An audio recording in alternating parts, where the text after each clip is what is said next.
L'accueil quand même du public m'a apaisé et l'émotion m'a prise et c'était beau, ça fait du bien. Je suis vraiment heureux d'être là. Je suis vraiment content. Ouais.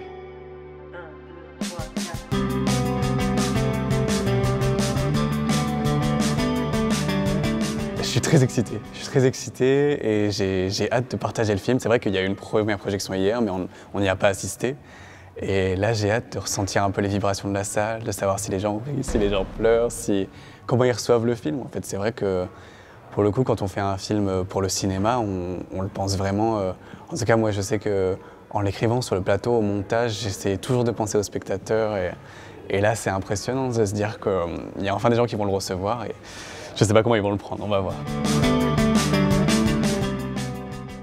La salle m'intéresse quand même davantage, mais après je trouve que c'est très intéressant aussi de produire, de réaliser des films pour les plateformes ou pour la télé. Je trouve que c'est des médiums différents et j'ai l'impression que, en tout cas en ayant rencontré des équipes des autres films qui sont pour Prime ou alors pour la télé, d'un téléfilm et d'un film Amazon, j'ai l'impression que même ils ont pensé aussi un peu leur film différemment. Et je trouve ça vraiment intéressant de se questionner sur à qui va être destiné le film.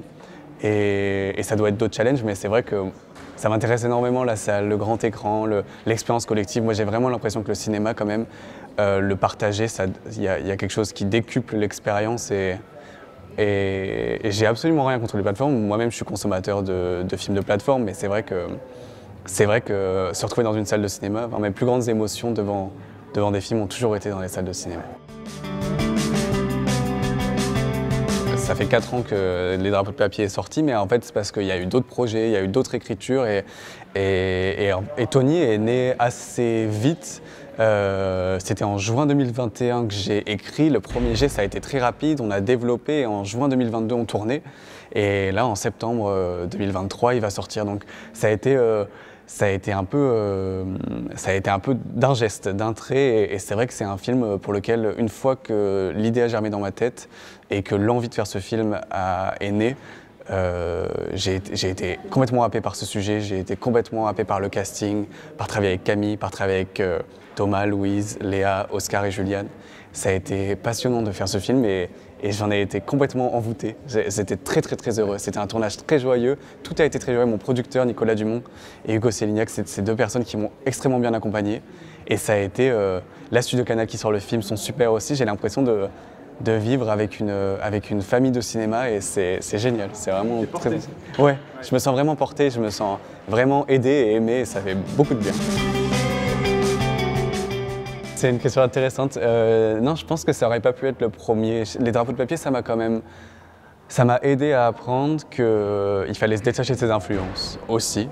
Et c'est vrai que les drapeaux de papier, je l'ai fait beaucoup sous influence et je renie pas du tout le film, au contraire, j'en suis très fier et c'était mon premier film et j'avais 18 ans et j'ai eu l'impression d'apprendre énormément de choses. J'ai encore plein de choses à apprendre, ça c'est certain. Mais en tout cas, les drapeaux de papier m'a appris, là pour Tony, à me détacher un peu de mes influences et à penser mon découpage comme j'en avais envie, comment le film en avait besoin. Et c'est vrai que j'avais des références en tête, mais je pensais à très peu d'autres films. Je me disais, il faut qu'on fasse Tony, ce film doit s'appartenir. Et après, il est référencé évidemment, et je pense que plein de gens vont y voir plein de films à l'intérieur. Mais en tout cas, je sais qu'on l'a fait avec vraiment. En tout cas, moi, je me suis senti plus libre pour faire Tony. Et après, ça parlait de la famille aussi. Il y a quand même un sujet qui est vraiment commun. Pour moi, le sujet principal, c'est vraiment la crainte de l'obsolescence de cette mère de famille qui se rend compte qu'une fois que ses enfants sont partis, elle va être face à un vide qu'elle n'a pas encore comblé et qu'elle va vouloir se mettre à combler. Mais il y a quand même aussi le sujet du lien et de comment on s'aime, comme tu le disais, la maladresse, l'envie de communiquer et de pas savoir trouver les mots. Et ça, c'était déjà présent dans les drapeaux de papier et j'ai l'impression que ça m'a aidé à l'affiner. Et tu vois, les drapeaux, il n'y avait que 2 blagues dans le film et d'entendre les gens rire à chaque fois que j'assistais à une projection, ça me reconnectait avec le public et je me disais ok, les gens suivent. Et c'est pour ça aussi que dans Tony, j'avais envie d'un film un peu plus généreux. Je ne sais pas si tu l'as ressenti, mais moi je l'ai vraiment pensé comme ça. Je me suis dit, je pensais vraiment à la salle pour le coup. Je me disais, j'ai envie que les gens ils soient réconfortés par Tony. Le casting, ça a été important. On a vu vraiment beaucoup de gens. Sophie Lenné-Djodovic, ma directrice de casting, qui est formidable. On a vu beaucoup de gens et moi, j'étais là dès le premier tour. Donc j'ai vu on a vu ensemble 150 adolescents et des tapes. Et c'est vrai que en fait, le casting était primordial et moi j'ai aussi choisi des personnalités. Avec Sophie, on s'est aussi concentré. Moi je lui ai dit, je veux des gens qui vont s'entendre, je veux des gens qui vont s'aimer et qui se ressemblent. Pas physiquement, je parle dans leur intelligence, dans leur façon de parler. Et c'est vrai je trouve qu'ils avaient vraiment quelque chose de commun et j'ai l'impression que ça se ressent dans le film. Après, c'est parce que c'est très écrit aussi et il n'y a aucune improvisation, sauf quelques scènes. Et donc moi, je voulais qu'ils aient ce langage commun. Ils se sont appropriés, pas en changeant le texte, mais juste en l'imprégnant en eux-mêmes. Et c'est vrai que c'était un vrai enjeu. Et pour le coup, le casting, on a fait des tours, on a créé des groupes. Et eux, ce groupe, il y avait une alchimie qui était très particulière. Et surtout, c'est des gens qui me touchent et c'est des gens qui sont profondément bons. Et moi, j'avais envie que la famille de Tony, j'avais envie de parler de gens il y a une certaine bonté qui se dégage d'eux. Et je trouve que c'est important et c'est pas nier la bonté. J'avais vraiment envie de parler d'humanité quand même. Pour moi, Tony, c'est un personnage qui est profondément humain. Et pour moi, là où le film peut être politique aussi, c'est quand même, je voulais vraiment faire un film féministe. J'ai vraiment pas peur de ce mot-là. Mais Tony, c'est un personnage, et ses enfants, c'est des gens, oui, que je voulais profondément humains, qui sont pas contre les envies de leur mère, parce que c'est aussi un film sur une femme qui exprime ses envies, qui exprime ce désir de liberté. Et c'était important de trouver leur humanité là-dedans. Et que les obstacles ne viennent pas de la famille, même si elle s'en prend. C'est pas facile pour Tony, mais il n'y ait pas de haine, il n'y ait pas d'animosité. Qu'on parle de gens qui ont envie de s'aimer. J'avais vraiment envie qu'on déplace les problèmes dans le film, qu'on déplace les sujets là où je trouve que c'est très important quand même et on a vraiment besoin. On est en train d'avancer, mais il faut qu'on mette un peu la vitesse supérieure sur certains sujets qui ne sont plus des sujets de cinéma, en fait, notamment l'orientation sexuelle d'un personnage, ses envies, le genre d'un personnage. J'ai vraiment l'impression qu'il faut... En tout cas, moi, je le vois comme ça. Le cinéma, il peut avoir un tout petit pas d'avance sur la société pour aussi un spectacle. En fait, la représentation est hyper importante et je pense qu'il faut vraiment qu'on passe à des représentations positives de certains sujets et qui ne méritent plus d'être des sujets, en fait, puisqu'ils ne sont pas des sujets. Et c'est pour ça que dans le film, je voulais quand même qu'il y ait une scène qui l'évoque pour qu'on pense qu'un sujet apparaît. Et en fait, non, c'est vraiment pas le sujet du film. Et ce ne sera, j'espère, plus un sujet dans un futur proche. Un des thèmes principaux du film, déjà, c'est trouver son individualité au sein du groupe, comment on se crée une personnalité, un caractère indépendamment, et en fait, ça ne veut pas dire contre eux. Ça, c'était très important pour moi que Tony, elle se rend pas compte, c'est pas une prise de conscience de « ok, il va falloir que je me construise contre mes enfants ou au détriment de mes enfants », c'est vraiment simplement sans eux. Et ça veut pas dire les délaisser, ça veut pas dire les abandonner, ça veut simplement dire que eux, c'est ce qu'ils sont en train de faire, ils sont en train de se construire complètement indépendamment de leur mère, c'est ça grandir aussi. Et elle, il y a un miroir qui me paraissait assez intéressant. Et effectivement, c'est aussi je voulais que ce soit un film de dialogue. Pour moi, c'est vraiment un film de parole. Il se passe, c'est quand même, c'est pas une chronique, mais en tout cas, si, il y a quand même un côté chronique. Et pour moi, c'est vraiment un film de personnages, c'est un film d'acteurs. C'est eux qui ont toute la place et c'est pour eux aussi que je voulais faire le film. Et effectivement, l'articulation des dialogues, ça a été quelque chose auquel j'ai énormément pensé à l'écriture et sur lequel on a énormément travaillé, le fait qu'il n'y ait pas d'impro, qui s'approprie ces dialogues-là. Mais pour moi, le langage, la parole, effectivement, c'est quand même communiquer ses sentiments et l'incapacité de le faire, c'est des sujets qui me bouleversent et qui, pour moi, résument un peu notre humanité aussi, la façon dont on s'exprime. Et la preuve, moins on a de possibilités de s'exprimer, moins de mots on connaît, que ce soit dans une langue étrangère ou quoi que ce soit, plus c'est difficile de se faire aimer en fait par les autres. J'ai l'impression aussi, bien qu'on peut très bien se faire aimer sans parler du tout. Et c'est encore, mais notre société est peut-être un peu stigmatisante quand même à ce niveau-là. Mais oui, c'était vraiment important pour moi que ce soit un film de ce qu'on dit et ce qu'on n'arrive pas à dire et on se comprend parce qu'on s'aime et c'est aussi l'humanité de ces personnages. Sur le plateau. Sur le plateau, ouais. Alors que pourtant c'est intense et là Tony c'était formidable mais le soir j'étais vraiment éreinté. Mais c'est trop bien. Pour moi c'est les vacances, hein. Franchement tourner un film Je me sens... En fait, on a tellement préparé, j'ai une équipe formidable aussi qui m'aide beaucoup. On fait vraiment pas un film tout seul, ça c'est important de le préciser. Et j'ai des acteurs formidables et c'est vrai donc il y a ce moment de la préparation qui est très intense. On travaille beaucoup, on réfléchit et une fois que tout est prêt, pour moi le plateau c'est juste formidable. On est en train de créer une fausse vie à laquelle on peut assister. On arrête le temps, on crée un faux présent et je me sens vraiment bien. En tout cas, je trouve ça hyper joyeux et j'ai la chance de travailler avec des gens qui m'apportent énormément de confiance et de sérénité, donc c'était chouette. Le découpage, effectivement, et ça m'arrive souvent quand j'écris, je le fais pour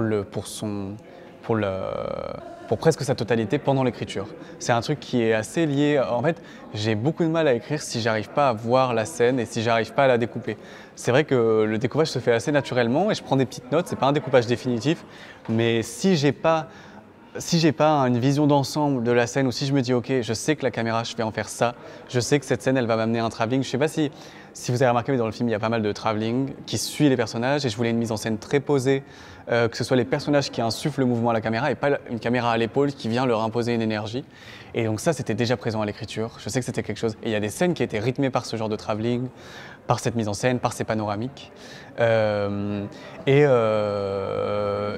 effectivement, le film, il n'a pas tellement changé de l'écriture, même dans sa structure. Les dialogues, il n'y a eu aucune improvisation.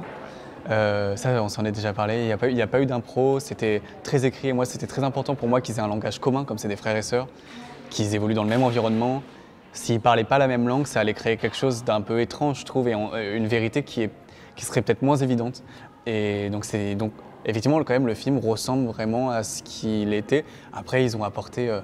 toute mon équipe technique a été formidable et eux, ils ont apporté énormément de choses. Enfin, c'est-à-dire que le film ressemble à ce qui... Enfin, c'est-à-dire dans sa structure, dans son découpage, dans l'idée du film, c'est ce qui était écrit. Mais par contre, c'est grâce à eux que le film a pris vie et j'ai eu la chance, Camille aussi, les enfants étaient déjà tous formidables. Et Camille, elle porte le film sur ses épaules, elle est là de tous les plans.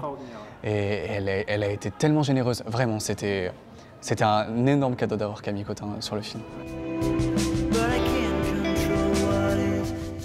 Ça, effectivement, il y a eu quelques scènes comme ça. Il y a la scène du petit-déj. C'est des scènes qui étaient écrites, mais pas dialoguées.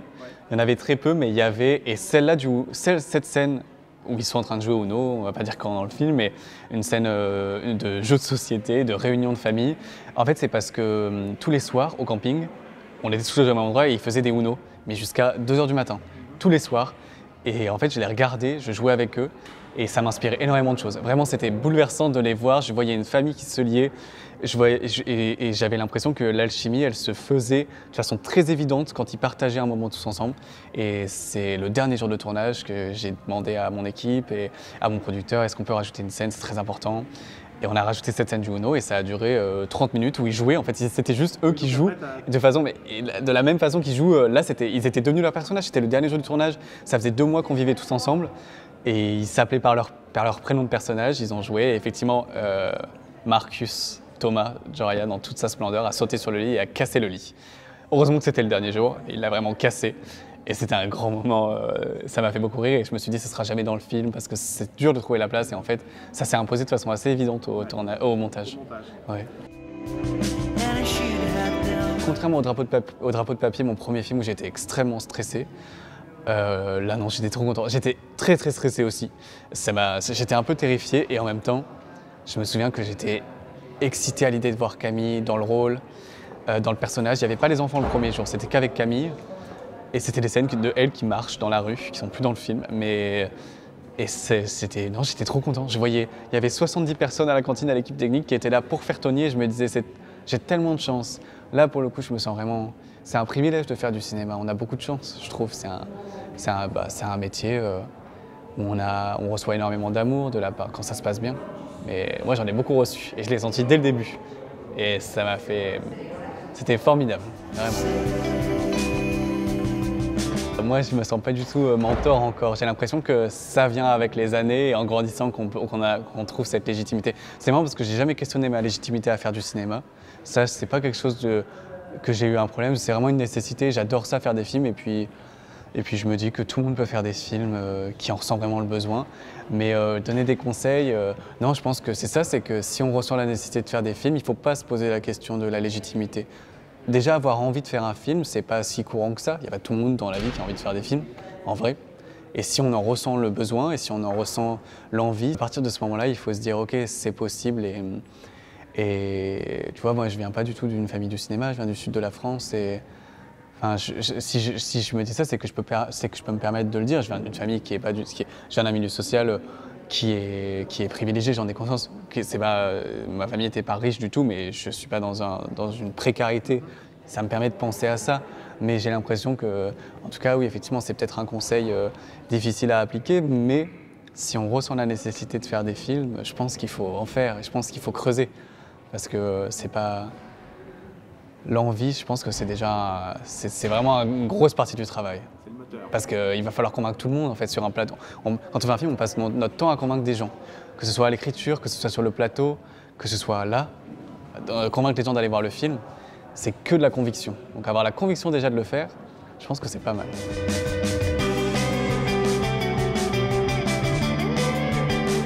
C'était vraiment très joyeux. C'était la première fois, encore une fois, donc, que je voyais le film en salle avec Thomas et Louise, avec des gens autour qui n'ont rien à voir avec le film. Et c'était, je crois que j'ai pas hyper bien vécu le pendant, où j'étais extrêmement stressé. Je voyais un peu j'avais les défauts du film qui me sautaient au visage. C'était une projection assez étrange. Et en même temps, on entendait les rires, on a entendu les pleurs, mais j'arrivais pas à me calmer. Et puis à la fin, l'accueil quand même du public m'a apaisé et l'émotion m'a prise. Et c'était beau, ça fait du bien. Je suis vraiment heureux d'être là. Je suis vraiment content. Ouais.